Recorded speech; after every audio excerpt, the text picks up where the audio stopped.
Now it's time to talk about another stock we've never talked about on our show, and that's Oaktree Capital. It's a global investment manager based in Los Angeles in the United States of America, founded by a very popular investment newsletter writer called Howard Marks. Market capitalization is $6.4 billion, so not enormous by US standards, but pretty sizable nonetheless.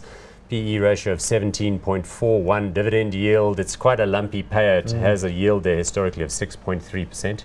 Howard Marks, tremendous fellow. Just tell us about the business, what's inside here. We're talking about it in part because my colleague Sash Narishkin and Bright Kamalo love this one, so I thought I'd have to talk about it. Yeah, so I see it did actually come up on some particularly contrarian type investors sort of top picks for 2017. It has underperformed quite significantly. The all-time high was like $60 and it's now 40 something. So it's come off a lot. I think the issue, they principally do two things. They've got quite a large investment management business that manages high yield bond funds. Including junk bonds, and then also investments in private equity funds and also distressed debt funds. Yes.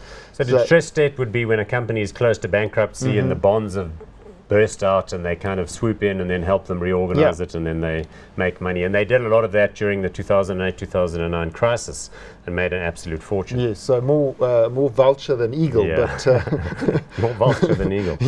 That's vulture type investors picking up the pieces and the scraps, I guess, of a corporate bankruptcy. And typically, I guess, in a cycle that's turning economically, you can do fairly well out of those types of investments. But I think the issue here, long term, these sort of private equity vehicles have struggled to actually perform. They've got a very good dividend yield, and most of the returns have been coming from that, nothing in terms of share price appreciation.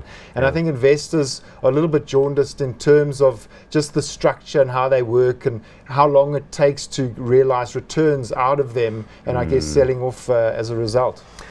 Good point, because why would you own something like this compared to, say, Amazon that we're talking about earlier? I understand that they're different risk profiles, but you're going to get a higher distribution here when they're doing well. Yes. So there could be good opportunities at this moment in distressed debt, and that would determine in the near term how you're going to do.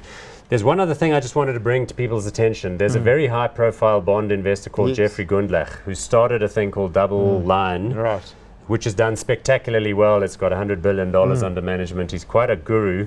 And Oaktree owns 20% of that because Marks and Gundlach were mates and sort of worked together in the past. That alone is probably a nice sort of so that chunk of value. Exactly. Now we're getting into value investor territory. Some of the parts, you look at it, absolutely the double line stake is I think very valuable. And add that to their own investment business and the portfolio of assets. It does look quite cheap at these levels. Well, speaking of cheap, let's look at the chart, because this will be a 5-year chart reflecting that all-time high of around 62 or thereabouts, down at 41 now. But I guess it's just because there's been generally a very helpful environment to corporates with regard to debt, so maybe the distressed debt thing hasn't really done much for people. Slightly lumpy, did well in 2012, I suppose. Hot or not for you?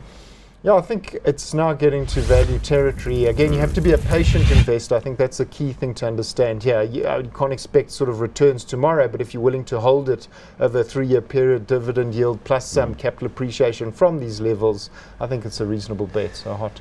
Okay, good. I'll go hot on it as well. As I said, my colleagues are big fans of Mr. Marks and this investment vehicle. Right.